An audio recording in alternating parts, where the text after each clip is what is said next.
Tables and seats are now on sale for the biggest night in the digital video calendar, the TellyCast Digital Video Awards. We're celebrating excellence in the only award ceremony created especially for the social video industry, with over 100 channels, shows and series shortlisted across 27 categories. It all takes place on the evening of 5th of June during South by Southwest London Week at the luxurious Londoner Hotel in Leicester Square. The guest list reads like the who's who in the next generation of entertainment. So book your table, half table or seat now and join the talent and executives shaping the content industry of tomorrow. Just visit digitalvideoawards.co.uk to secure your place now. The TellyCast Digital Video Awards, the biggest night in the digital video calendar. We'll see you there.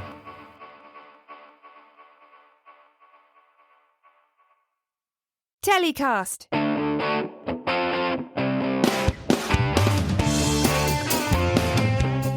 Hi, I'm Justin Crosby and welcome to another TellyCast. Is now the time for crowdfunding to play a significant role in the world of content funding and distribution?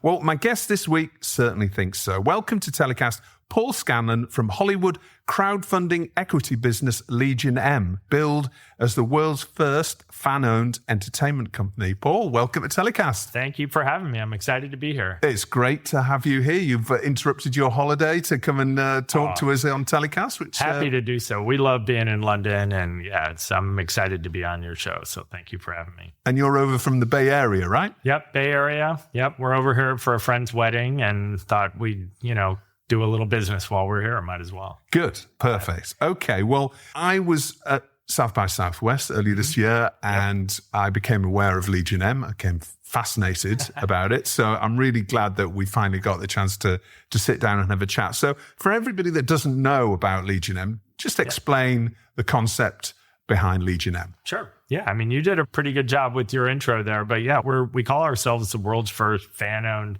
entertainment company. And what that means is we're literally owned by a vibrant and engaged community of entertainment fans. We're not owned by Wall Street. We're not owned by a bank or one individual wealthy investor.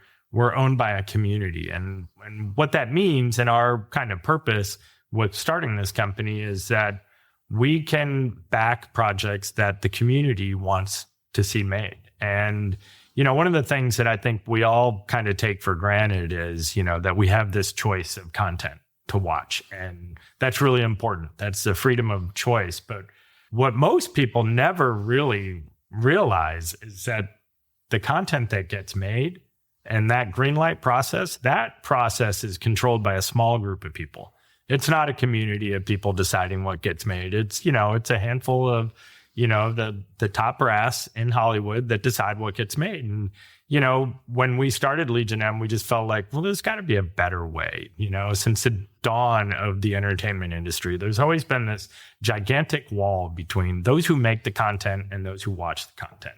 And we call it the gates to Hollywood. The gates to Hollywood have always been closed and fans are on the outside and, the insiders are making the decisions and deciding what gets made. And, we're here to open those gates and to have a positive impact on the industry as a whole, because we believe that an entertainment company that's owned by fans, has freedom to take bigger risks, that we don't need to be stuck, retreading existing franchises. We can actually have our built-in audience is our community, but that community isn't tied to one specific IP. It's not a Star Wars, community. It's not a Star Trek community. It's a fan community, a film lover community, and they want to see everything. And so it's been really exciting. Yeah, we've been around for many years and it's growing faster than ever.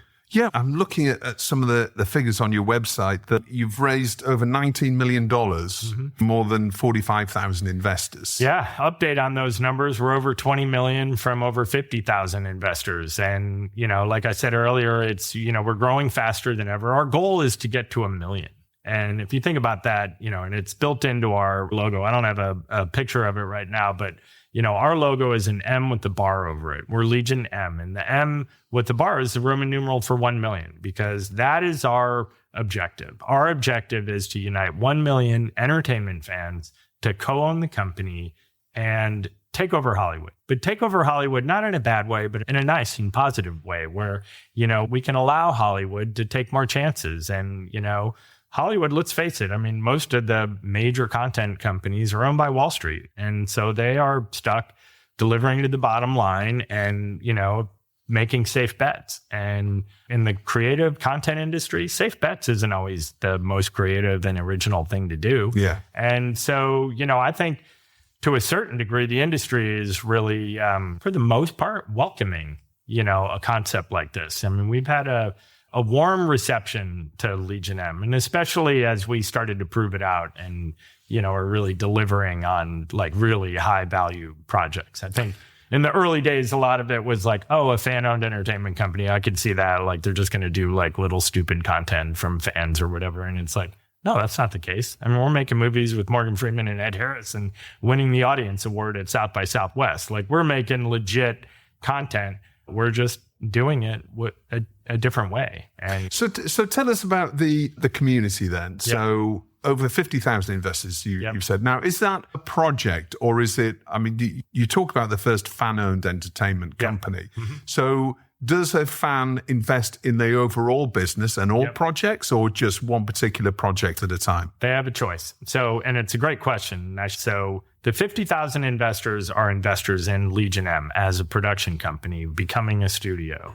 And that's the number where I'm talking about getting to 1 million.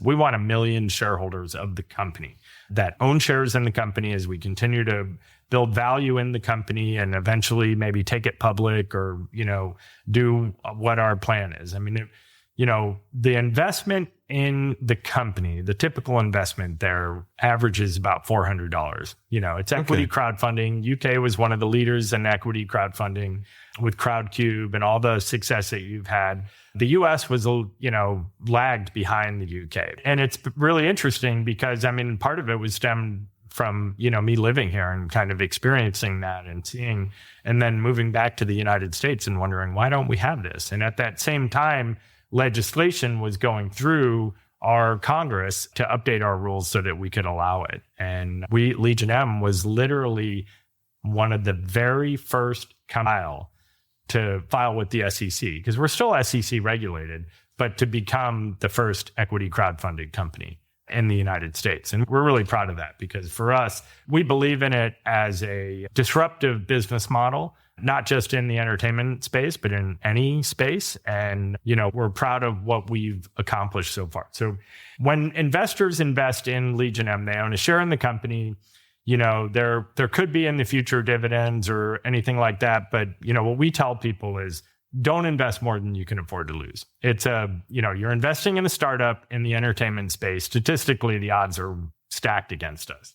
Now, we're obviously investing our time and energy in our careers because we believe we can defy those odds and go on and create something that's truly special. And if you can imagine the average investor putting $400 in, at $1 million, we'll have raised $400 million, not $20 million, but $400 million to invest in projects that have 1 million people emotionally and financially invested in them.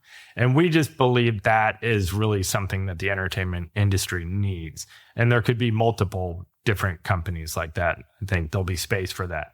But we also, starting about 2 years ago, we also allow our community the opportunity to invest in a discrete project. So a lot of our projects, will go through a traditional process of raising finance or doing a backstop deal or, doing tax credits with, all the things that producers creatively do to finance a movie. But one other tool in our chest that we have is that we can always go to our community. And we can go to our community and say, hey, you know what, we're starting this movie. Do you guys want to invest directly in it? If you want to, we'll give you first dibs. And then, once we've raised that, then we'll go out. We don't do it for every project. I mean, it really just depends. If we sold a TV series to a buyer, then, there's really not a need to go to the community. And the reason we did that is because everything we do revolves around our community. We're always asking them like, well, what else should we be doing? And what else are you interested in? And this came up and, our community said, hey, you're raising finance for these films. Like, can we invest directly in those films? Because that investment's very different, right? So now you're not investing in a startup that may or may not, have an event at some point. You're investing in a project. Yeah. still risky. And we tell people like, it's still not a safe place for your retirement. Don't invest more than you can afford to lose again. But, now the time frame is much different. We have investors that have invested in projects where, within the 2-year span that I'm talking about, we're already kind of preparing to send them money.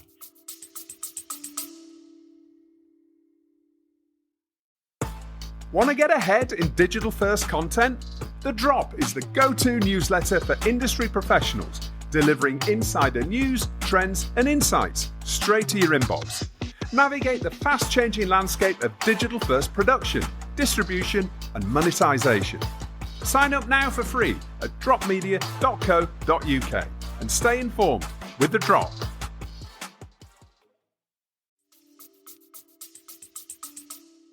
Right. Yeah. So that's an important point, isn't it? Because normal crowdfunding projects that listeners and viewers may be aware of, they're the sort of projects that you get access, you get merchandising, you get experiences, which is part of your investment. Right. But when it comes to Legion M, you actually potentially get not only equity, but actually you can earn from it. You get paid. Yeah, you absolutely. Get paid. Okay. Yeah. I mean, it's the difference between crowdfunding and equity crowdfunding. Equity crowdfunding means you're actually a participant in the upside, if there's upside. And, just as another warning, a lot of these projects can be risky, but if there is upside, then, we have a model that we call fan first financing, and our fans, they're the first to recoup, and so they will recoup in a first position. And then after that, then, we would share in the revenue and everything like that. But,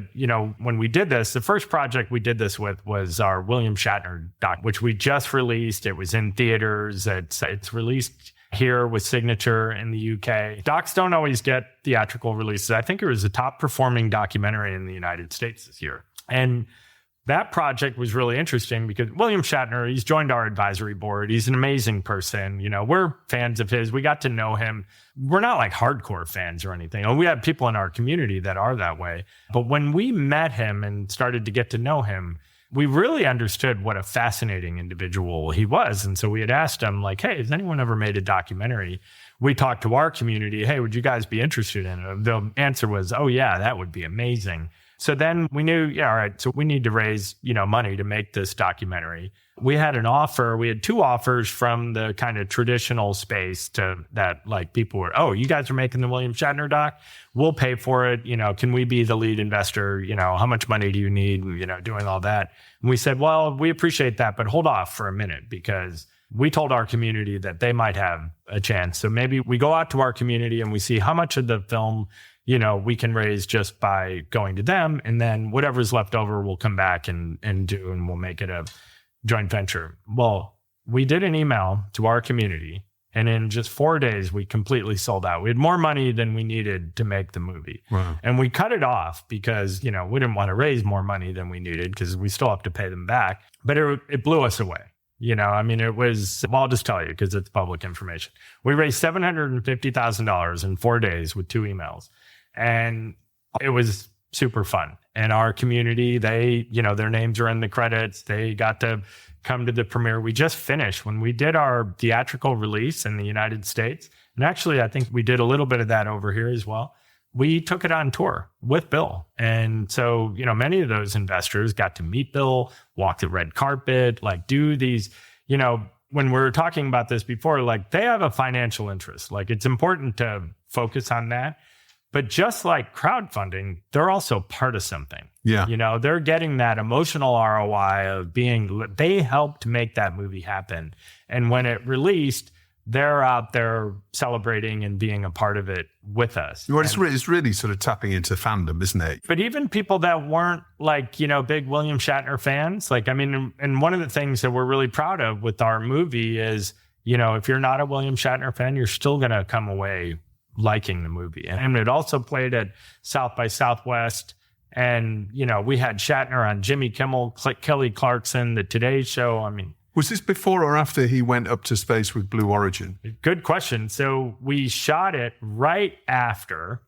And, he joined our advisory board right before he went up into space. And then when he came back, we started this conversation. Right. But in the time frame, this was kind of interesting. The time frame of us deciding to do the doc, which was really just, Bill was open-minded to it. He said, well, no one's ever, I've been pitched a million times, but I've never really found the right vibe and the right kind of content. And we said, well, we have a director that we've worked with that, we think would be amazing. We want to put the two of you together. And so we had a lunch and they hit it off. And by the end of that lunch, Bill said, yeah, let's do this. This sounds fun. I want to go do it.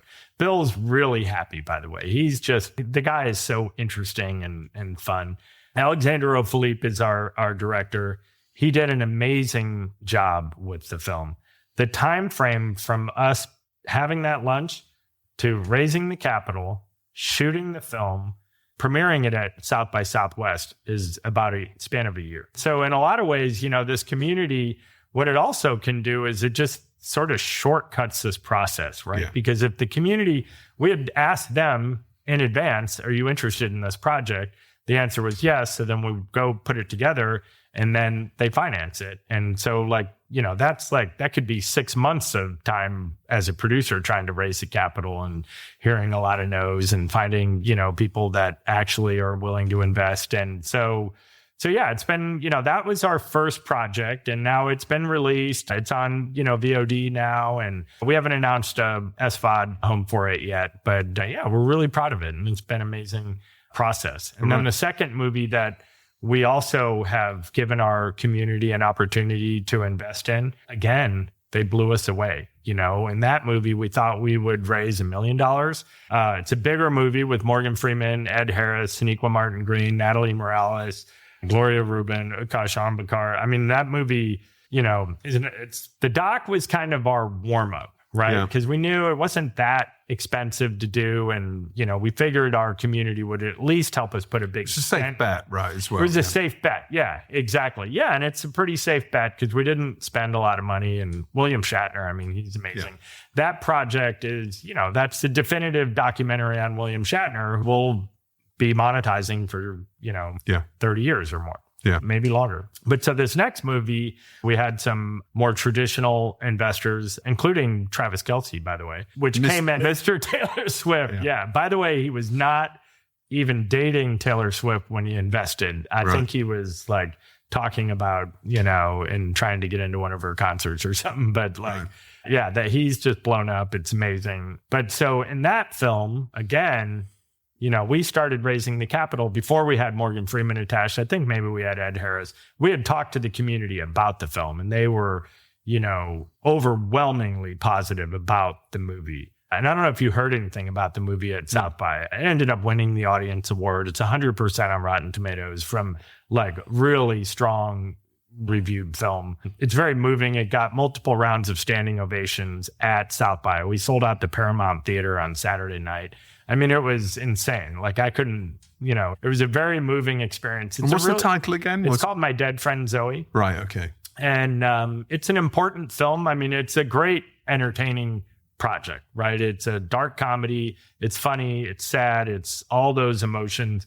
But it's also about something really important, which is, it's presenting veterans in a different the writer and director of this film is a guy named Kyle Hausman Stokes, who is an absolute force to reckon with and a visionary director. He wrote and directed this film, and it's really kind of a reflection of his personal experience in a very vulnerable way. And it's really refreshing because you're seeing veterans in a way that we don't often see veterans. They're typically either the hero or the broken soldier. And, this is just totally different. It's also female veterans. And so when we talked to our community, they said, oh, this movie sounds like really something we should back. And when we put it out to them to invest in, once again, they just completely blew us away. We ended up raising 3/4 of the film's budget. And we already had the other piece of it from this other investor, including from Radiant Media Studios, which is where Travis had invested through. So yeah, and same thing. That time frame from the time we met Kyle and saw his short and kind of got the sort of, feedback from our community that this would be a project they'd be interested in, raised the finance, cast the movie, shot it, And it was right at right literally before the SAG strike. I mean, we finished shooting, we wrapped the day before the SAG strike started. And it was hilarious because, the strike got extended. So we did. It was really, and we're really proud of the movie. I mean, it's next week, depending on when this airs, we'll be announcing our distribution. Right. So we're finalizing that now, working on the press release. It's going to be a theatrical release in the United States. And then we've got a big partner looking at it for rest of the world. So, yeah. So it'll be theatrical in the States and probably it depends. The rest of the year. There might be some territories that would do a theatrical, theatrical release for it. I mean, it's got a great cast. Yeah. And it's got great reviews and, has awards, potential. So for these two projects then, for the William Shatner documentary, is that recouped now? We had it in theaters like 2 months ago. Yeah. So we just started monetizing it. So we're in the process of preparing, doing all the financials. Going through the windows. We're going through the windows and we'll be kind of remitting to our community in probably a few months' time. Before the end of the year, we'll be remitting, the first check, the first of what will hopefully be many checks. Right. Okay. And so how many projects in total? You've talked about 2 which are made, but how many projects in total then have you essentially funded through this process? It's a great question. So as we were kind of building the company and growing the company, this part of our tool chest that allows us to raise capital explicitly for a project is fairly new. Yeah. That's something that we didn't implement until the William Shatner doc. We did apply it to one other opportunity a few years ago, but it was someone else's project. So, we've been involved, Legion M's been a part of 15 different film releases, including the, cult classic Mandy, the Nick Cage movie from Panos Cosmatos. And, we've been a part of a lot of different films, but those were movies where we were either making an investment or, co-producing or coming in as a co-production. What we've kind of graduated to, I guess, is, we'll continue to do that. We're always on the hunt for interesting projects that our community would like. You essentially scout. Our community scouts. Right. There are projects that have come to us from our community. I mean, when you think about it, one of the advantages that Legion M has is that we have this incredible community and they're engaged and they're, we're so grateful to them because it's really, they are the epicenter of the company and they are, our superpower. And they're not just there to help us make projects successful. They are there to guide us. And that's genuine. We genuinely go to them and let them, and it's been very organic that way where, when we started it, we thought, this community, we're probably going to end up in some narrow lane where we have a community of horror fans, for example, and all they want is horror movies. And that's what we do. And, we're grateful because that's not the case. Our community is very open-minded. One of our biggest projects, the most ambitious project that we have, is a project that came to us from our community. And, when it's fully blossomed, it's still in kind of development right now, but I'll tell you about it because it's public, what we've been doing with it. When we're releasing that film and maybe accepting an Academy Award for it, that will be the best prototype for what we want Legion M to represent, because it's genuinely a film that, I'd never even heard of the individual. Most people hadn't, and our community called on us. And, they can do that in a lot of different ways. They can send us emails. We answer every email. But in this case, it bubbled up through our Facebook group. We have a very active Facebook group. We're on all the social media and most of our community is there. And, what's interesting about the Facebook group is someone can propose something and then before we have to really do anything, we can just see how everyone else responds. And if everyone else responds in a positive way, then, we'll get more involved and, do something. If no one responds or people are like, no, that's not interesting,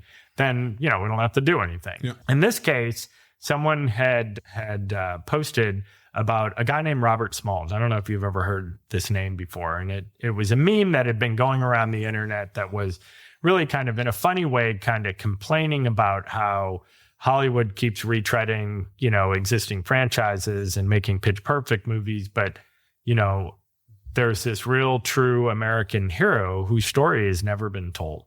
And when I tell you about this individual, you're going to be, how do I not know this person's name? And it might be a little different here in the UK, but in the United States, still most people have never heard of him. And that's what we want to change. But so Robert Smalls was an enslaved man working on a Confederate warship in the Charleston Harbor during the Civil War. So he was, just think of the irony of that. Like, he's working as a slave, defending slavery, basically. And, his backstory is really interesting as well. But so one night in, what has to be the most daring heist in the history of man, he stole the ship that he was working on, commandeered it, filled it with other enslaved family members and friends, and sailed it to freedom. Passed Fort Sumter, through all the checkpoints, had to go through the blockade, surrendered it to the North. When he surrendered it to the North, they had lined the ship with gunpowder because they knew that if they got caught, they were just going to blow themselves up. And if they couldn't surrender it, they would do the same thing. This is how, the stakes were high, right? They had they were just not living an authentic, free life and wanted to, go for it. And so this brave individual, took it upon himself and, risked his life and everyone else's life to make it happen. When they surrendered the boat, Lincoln met with him. President Lincoln met with him, made him an evangelist to help recruit blacks to fight on behalf of the North, which is, as most historians know, that's how the North ended up winning the war. Frankly, it was a huge component of it. Lincoln then made him a captain of the ship that he stole and flagged it as a northern ship. He sailed in 17 naval battles on behalf of the North. It's incredible. Yeah. As a captain, first black captain in the U.S. military. Then he moves back after the war. He moves back south, buys his former slave master's plantation, becomes one of the first black congressmen, starts the first public school system in the United States, takes care of the ailing wife of his former slave master, who was homeless at the time, brought her in, took care of her. The guy is just incredible. Yeah. And yet most Americans have never even heard of him. He's not like a Martin Luther King or a name that we're all familiar with. We should be, And so what's the project then? So what an amazing project, right? Yeah. So so this came bubbling up and our community said, oh, can we make this movie? And we're always very pragmatic because we don't want to overpromise and underdeliver. So we always take a very cautious approach. How hard it is to make content and to get a very ambitious project like that. That would, this was a couple years ago. So we said, look, we love this idea. We love this project. Just to be straight, this is not an easy lift, but we will see what we can do. We'll put our energy into it and see what can happen. And so we started formulating a plan. It turned out that someone else in our community had actually written a script. A guy named Robert Blake Whitehill, who's a published author. And, so we had a script and we started attaching, various people. We attached Bill Duke, who's one of our advisors. I don't know if you know Bill. He's a very well-known actor and producer and director and, an amazing guy. And so we met with him and he kind of, we sort of, were developing it together and getting his feedback. And then we added Marvin Jones. We brought in Rob Edwards, who's the screenwriter of Princess and the Frog and Treasure Planet and Academy Award nominated screenwriter. And then we also separately decided that this is such an important story. There's not a lot of IP about it. He's mentioned in some books and there's a Wikipedia page and there's a small little museum in Charleston. But, really no one's ever done a kind of researched study. And so that's what we did. And we're publishing a graphic novel. I can send you the digital copy of the first comic book. So we've broken it out. We're telling so stories. You're starting with a graphic novel.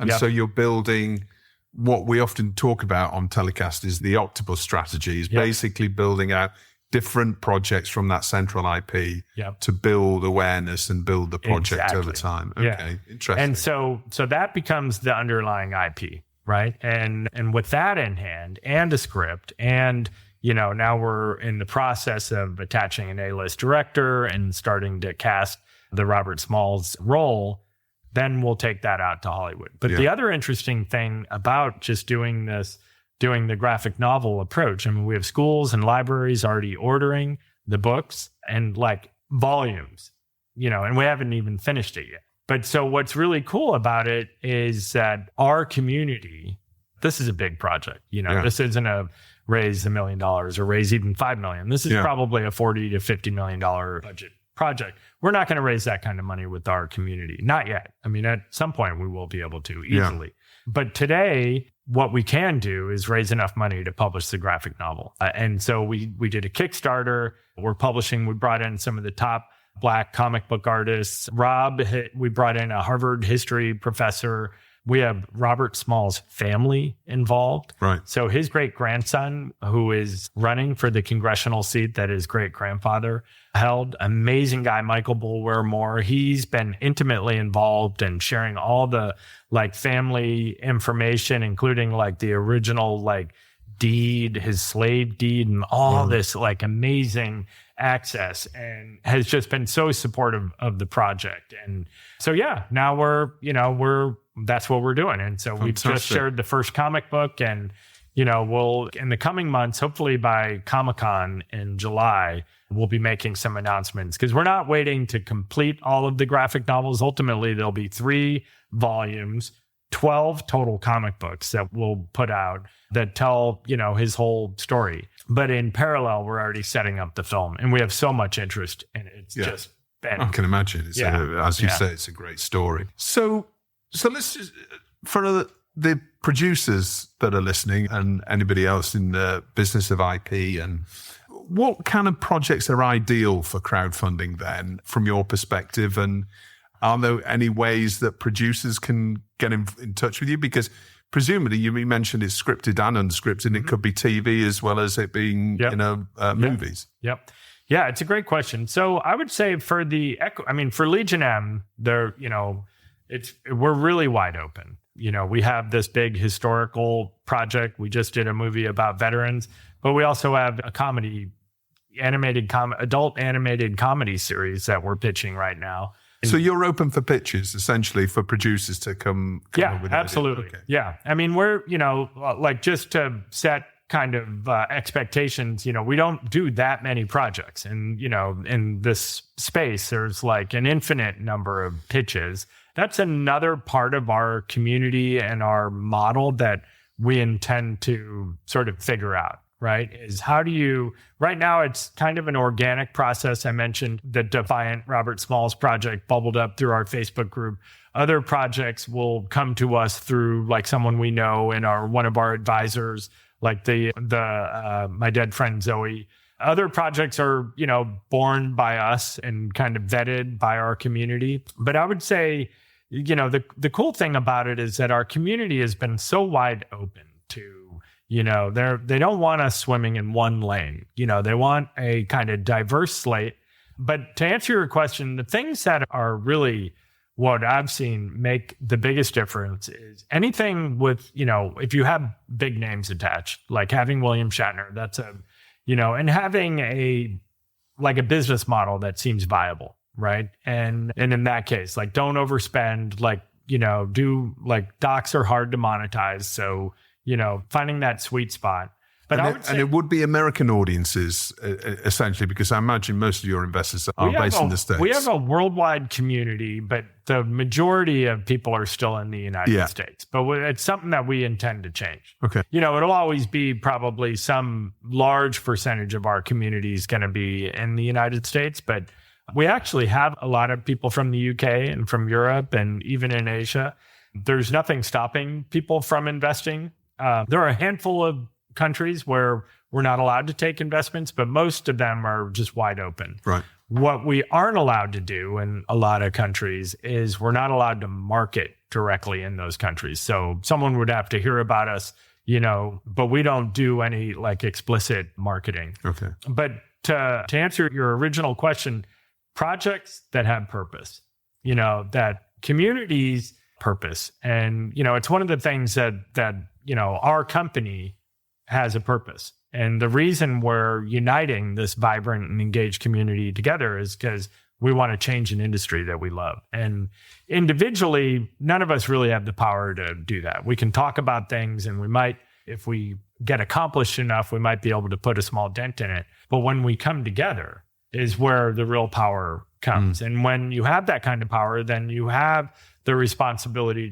to enact change. And so I would say a lot of the projects that work the best are projects that are entertaining and have a business model to them, but also have a purpose and might be important or impactful. And it's kind of it was a little too far back, but we were really sad to see participant media go away. And, it's a tragedy really for the industry. And I'm still, stupefied as to why it just is disappearing. But when I get to my hero section, we'll talk about it a little more. Right. But I feel like there's a void there, that they're going to leave behind a void. But in a lot of ways, that void can be filled by a community like Legion M, and it might even be more authentic. So instead of being an impact driven, production company or studio, that's where there's one wealthy individual deciding what impact, maybe make it a community, right? Where the community decides what is impactful. So it's there's no agenda. It's literally just a reflection of what a broad base of people want to see made. And it's one of the things that we pride ourselves on in our community is that we're not political. We haven't united a bunch of, a specific type of party or individual or politics. We try to stay away from that. We want to kind of bring people together and unify, communities based around something we all have in common that we love, and, get those conversations going. So what else about Legion M can you tell us then? Yeah, one other thing that I think is really important to share is that we don't require you to make an investment in Legion M to join our community. And in fact, so we have 50,000 investors. We have over 300,000 people in our community. And the reason we do that is that we want people to genuinely understand what we're all about and what we're doing. We don't want that gatekeeper to be like, oh, if you give us your money. Well, you want opinion, don't you? Exactly. Well, and we want opinion, and what's really been wonderful about it is that we have a lot of families that have invested, and it might be one individual, a parent or something that, bought the shares, but the whole family is participating. And so they can join for free. So they're, updated. They know what's going on. They're getting all the emails. They're participating in the polls and the surveys because they're part of our audience. And just because one individual in the family bought the shares doesn't mean that everybody shouldn't have a vote. And so, yeah, I think, so that's important to share. I would also say that, we're growing faster than ever. It's not, a lot of times when we're talking about it, sometimes I get the feeling that people are like, oh, that's cool. I wish I'd known so I could be a part of the community. No, it's like we have 50,000 people as investors. Our goal is 1 million. We plan to grow dramatically over the next couple of years. Some of the most interesting things Legion M is going to do. We're really proud of what we've done, but we're laddering up. Now is actually probably the best time to join our community and get involved because everything we're doing is bigger and better than it was, in the past. And now it's time for Story of the Week, where Paul gets to choose the TV or content industry story of the last 7 days that's caught his eye. Paul, what's your story of the week? So my story of the week is something that I think is fascinating, scary, and important. And it is Fable Studios' introduction of their showrunner, what they're calling the Netflix of AI, where as an individual, using their tools, I can create customized content for myself. And it could be based on an IP. The original first one they did was South Park, which makes sense because South Park is an easy, animation kind of style to replicate and that AI could do. And, I've seen the episode that was, what they had created with AI, and it's, it's not fully there, but it's compelling. It's really compelling. And so the reason I chose that story is I feel like as a kind of early adopter of technologies. I mean, keep in mind my background, I was at the very early phases of streaming. And I vividly remember being kind of almost laughed at for ever suggesting that streaming would ultimately compete with broadcast. And, there were entrenched, high paid, senior leadership at the time that just couldn't see that. It was just dismissed outright. And, that was 20 years ago. And, here we are, and it's happened.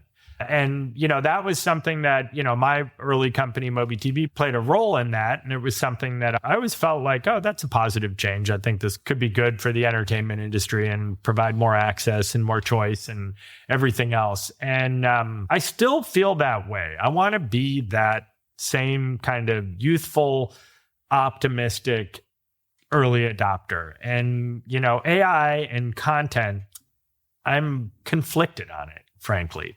I'm so fascinated by what the potential is. And as a production company that's creating content, of course, we want to understand it. And, to the extent that it's ethical, like use it in certain ways. And, and the industry is a lot of people would describe as like a tumultuous time. And we're all looking for kind of new tools and new ways to kind of help us navigate like some of the turmoil. But I'm also, and it's weird because in a lot of technologies, and I feel like I don't want to be like, sound like my dad, like, oh, these new technologies and where are they going to take us? What is the world coming to? And, what's interesting is like, I hang around a lot of young people too. And I'm older now.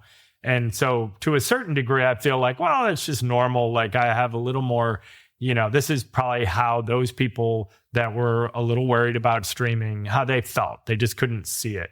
And I don't know, but even young people are worried about this, force of AI and what's going to happen.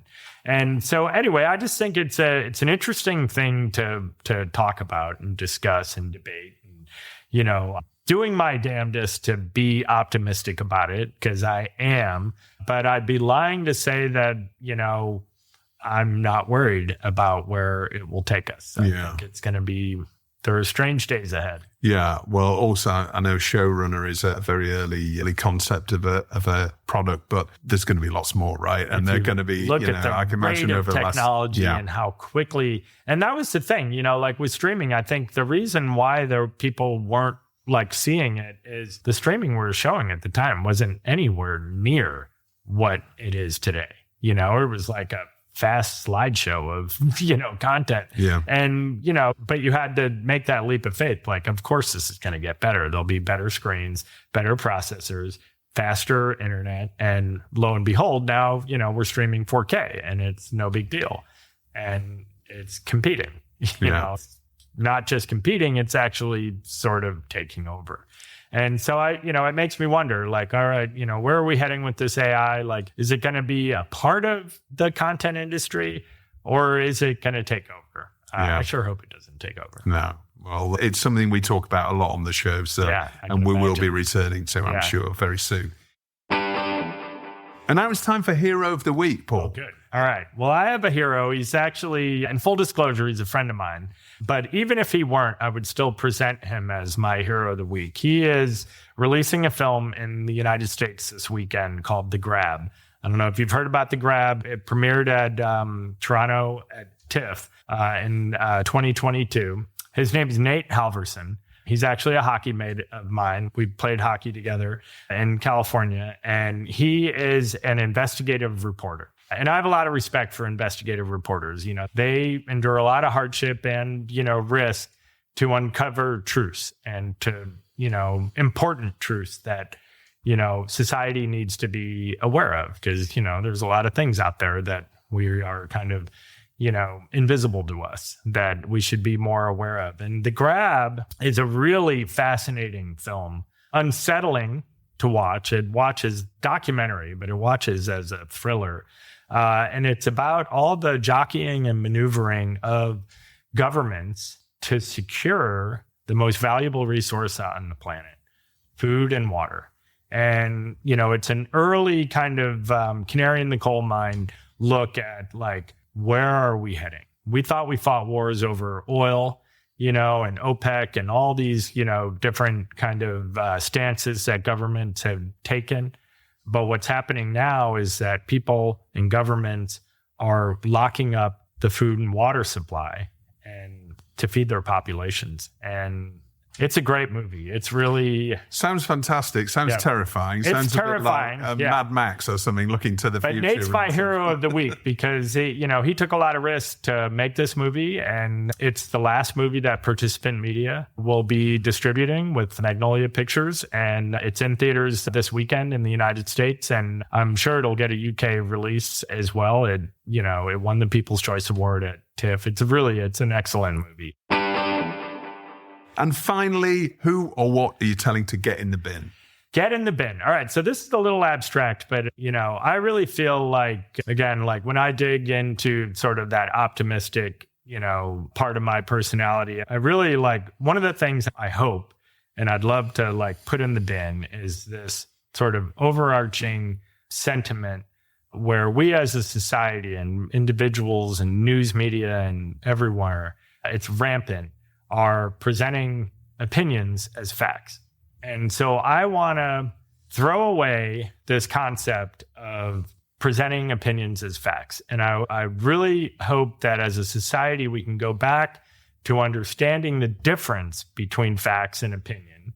And, it's interesting because I think when you lose that distinction, your facts are based on your opinions. And so you're not looking for facts because you're forming your facts from your own opinions instead of finding the facts and forming your opinion. Mm-hmm. And, I think there's a lot of contributors to this kind of pandemic that we have as a society. I mean, I think it can't be understated the impact that it's having on us as a society. I mean, if you look at politically, but also just, how well do we get along with each other? There isn't this, notion of people don't some people do, but a lot of people have a very hard time having any kind of healthy argument or debate because they're so entrenched in their own facts based on their opinions. And so I would like for everyone to reverse engineer that. This is not, don't form your opinion or don't form your facts based on your opinions. Get the actual facts. Yeah. And form an opinion. And healthy debate. And listen. And somebody that doesn't agree with you isn't the enemy. Exactly. It's very possible to have a friend who you disagree with, right? 100%. That's how we coexist. Yeah. Forever. Yeah. No, things are really seeming to polarize a little bit more at the moment. Yeah. So it's too bad. I'm sure we're going to see that. The number of elections that are happening over this year, I'm sure we're going to be seeing more and more of that. It's going to get, maybe, it's more likely to get worse before it gets better. But I hope that we reach a point where it's just so obvious. Because even, me as a kind of, thoughtful observer, I don't necessarily feel like any news outlet gives me the real news. Yeah. I feel like if I want to get information, part of that is just the dynamic of, this pull down notion of news media. Like that's how it is. And if people aren't engaging with it, then, it's not going to get seen. And the only way to get engagement is to make it sensationalized. Yeah. Right. And so the news media falls into this trap of, well, I got to present it in a way. And, but it's happening on both sides. It's like both sides feel like the other side. And in sides, I'm thinking side of anything. It could be political sides. It could be sides on, other issues, religion or whatever. Yeah. I was watching the storming of the Capitol and I was flicking between the different US news channels and that was scary. Yeah. The different commentary that was happening at the same time. It was widely different as opposed to pure factual. This is what happened. Yeah. Well, that's it. It's maybe public service broadcasting is due a bigger role in U.S. society. Well, and this may sound, honestly, I mean, I don't know how you feel, but like for me as an American, actually one of my most trusted news sources is the BBC. Yeah. I actually think the BBC does a pretty genuinely good job at like reporting on. It's not perfect, but it's the best that we've got. I think it's better than some of the others. Yeah, it is. Paul, thank you very much for coming on TellyCast. Really enjoyed having you on the show. Really fascinating to hear about Legion M. Good luck with all of those projects you talked about, with the Shatner project, with the new film that's in development, the graphic novel as well, and everything else you're doing. Paul, thank you so much for coming on TellyCast. All right, thank you for having me. It's been fun. Well, that's about it for this week's show. I hope you enjoyed it. TellyCast was produced by Spirit Studios and recorded in London. For videos featuring the movers and shakers of the TV and digital content industries, don't forget to subscribe to TellyCast. Just search TellyCast TV on YouTube or hit the link in the episode description and hit subscribe. We'll see you next week for another show. Until then, stay safe.